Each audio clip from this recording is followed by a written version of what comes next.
नमस्कार। आज की इस चर्चा में स्वागत है। हम आज 7 जुलाई की तारीख पर थोड़ी गहराई से बात कर रहे हैं, जो भी जानकारी हमारे पास है उसके आधार पर। इसमें देखिए, कुछ तो ऐतिहासिक घटनाएं हैं इस दिन की, कुछ जाने माने लोगों के जन्मदिन हैं और कुछ पुण्यतिथियां भी हैं। तो कोशिश रहेगी कि कुछ दिलचस्प बातें या शायद कुछ हैरान करने वाली चीज़ें सामने लाएं। ठीक है, तो शुरू करते हैं फिर ऐतिहासिक घटनाओं से। काफ़ी पीछे चलते हैं। साल है 1456। इस दिन जॉन ऑफ आर्क के पुनर्विचार मुकदमे का फैसला आया था। हाँ, मतलब उनकी मौत के करीब करीब 25 साल बाद कैथोलिक चर्च ने उन्हें विधर्म के आरोप से बरी कर दिया। यस, ये अपने आप में एक बहुत बड़ा यूटर्न था इतिहास में। बिल्कुल, और ये सिर्फ आप कह सकती हैं न्याय की बदलती धारणाएं नहीं दिखाता, ये भी जाहिर करता है कि कैसे मतलब वक्त के साथ और माहौल बदलने पर इतिहास को या कम से कम उसके नजरिए को दोबारा देखा परखा जाता है।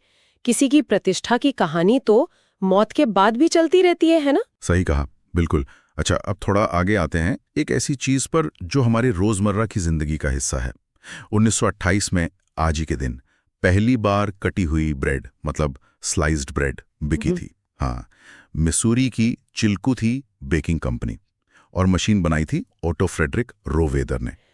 और उनका वो मार्केटिंग नारा भी बड़ा मजेदार था, ब्रेड को लपेटे जाने के बाद से बेकिंग में सबसे बड़ा कदम। आज शायद सुनने में थोड़ा अजीब लगे, पर सोचिए जरा, उस वक्त के लिए कितना बड़ा बदलाव रहा होगा ये। वाकई दिलचस्प है। अक्सर ऐसी छोटी छोटी मामूली सी लगने वाली चीजें हमारी रोज की जिंदगी, हमारी आदतें, यहाँ तक कि हमारी उम्मीदों को भी मतलब बिल्कुल चुपचाप बदल देती हैं। सुबह के नाश्ते की तो पूरी रफ्तार ही बदल गई होगी इससे। हाँ बिल्कुल। लेकिन 7 जुलाई सिर्फ ऐसी हल्की फुल्की चीजों तक ही सीमित नहीं है।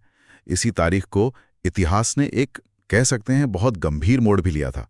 1937 में मार्को पोलो ब्रिज घटना हुई, और इसी के साथ दूसरा चीन जापान युद्ध शुरू हो गया। जी, और ये कोई छोटी मोटी झड़प नहीं थी। ये घटना एशिया में एक बहुत बड़े और विनाशकारी संघर्ष की शुरुआत बनी, जिसका असर आगे चलकर पूरी दुनिया पर पड़ा। ये उन खास ऐतिहासिक पलों में से है जो दिखाते हैं कि कैसे कभी-कभी छोटे दिखने वाले टकराव भी बड़े तूफान का आगाज कर सकते हैं। और अगर हाल के इतिहास में देखें तो 2005 में लंदन में 77 बम धमाके हुए थे इसी तारीख को। ये अंडरग्राउंड ट्रेनों और एक बस पर मतलब एक साथ किए गए आतंकी हमले थे।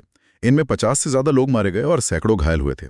1988 की लॉकरबी बमबारी के बाद ब्रिटेन में ये सबसे भयानक आतंकी घटना मानी जाती है। जी, और ऐसी घटनाएं जो हमारी यादों में इतनी ताज़ा होती हैं, उनका असर बहुत गहरा और लंबे समय तक रहता है। ये न सिर्फ सुरक्षा से जुड़ी नीतियों को बदलती हैं, बल्कि समाज के पूरे ताने बाने और आपसी भरोसे पर भी गहरा असर डालती हैं। चलिए, अब थोड़ा रुख बदलते हैं, कुछ जन्मदिनों की तरफ आते हैं। 7 जुलाई कई जाने माने लोगों का जन्मदिन भी है, जैसे कि ऑस्ट्रिया के मशहूर संगीतकार गुस्ताव मैलर, फिर रूसी फ्रांसीसी पेंटर मार्क चागल, जो अपने खास रंगीन अंदाज के लिए जाने जाते हैं, और हाँ, द बीटल्स के ड्रमर रिंगो स्टार, और आज के दौर से देखें तो माइक्रोसॉफ्ट के सीईओ सत्या नडेला, इनका भी जन्मदिन आज ही है। कमाल है, मतलब कितने अलग अलग फील्ड्स के लोग। हाँ, ये बात वाकई गौर करने वाली है कि एक ही तारीख पर जन्मे लोग कला, संगीत, तकनीक जैसे कितने अलग-अलग मैदानों में दुनिया पर अपनी छाप छोड़ सकते हैं। ये एक तरह से इंसानी हुनर और रचनात्मकता की विशालता दिखाता है। सोचिए, महलर का संगीत आज भी कितना असर रखता है, या चागल की पेंटिंग्स, उनकी अपनी एक दुनिया है। और आखिर में कुछ पुण्यतिथियों का भी जिक्र कर लेते हैं। शर्लक होम्स, इस मशहूर जासूसी किरदार को गढ़ने वाले ब्रिटिश लेखक सर आर्थर कॉनन डॉयल, उनका निधन 1930 में आज ही के दिन हुआ था। और पिंक फ्लॉयड बैंड के संस्थापकों में से एक सिड बैरेट, उन्होंने भी 2006 में इसी तारीख को दुनिया को अलविदा कहा था। दोनों ने अपनी अपनी जगह एक स्थायी विरासत छोड़ी है, कह सकते हैं।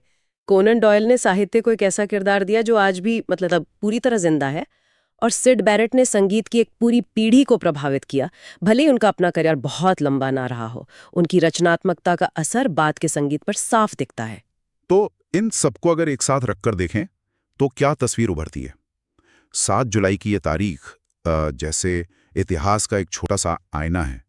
इसमें न्याय की लंबी लड़ाई भी है, रोजमर्रा की जिंदगी बदलने वाले छोटे छोटे आविष्कार भी हैं, बड़े संघर्ष और त्रासदी भी हैं, और साथ ही कला, संगीत और तकनीक की दुनिया को गढ़ने वाली रचनात्मकता और नेतृत्व भी। सब कुछ है इसमें। हाँ, इसे अगर थोड़ी बड़ी तस्वीर में देखें तो ये दिखाता है कि कैसे कैलेंडर का सिर्फ एक दिन सदियों के अलग अलग इंसानी तजुर्बों को, खुशी, गम, कामयाबी, संघर्ष, नई शुरुआत, इन सबको अपने अंदर समेटे हुए है। और यहाँ एक बात सोचने वाली है। जरा सोचिए, इसी 7 जुलाई को इतिहास में और कितनी कहानियां घटी होंगी, छोटी या बड़ी, जिनका कोई रिकॉर्ड आज हमारे पास मौजूद नहीं है। और आज मतलब अभी इस वक्त दुनिया में जो कुछ हो रहा है, उसमें से क्या चीजें सदियों बाद 7 जुलाई के इतिहास का हिस्सा बन के याद की जाएंगी? ये सोचने वाली बात है।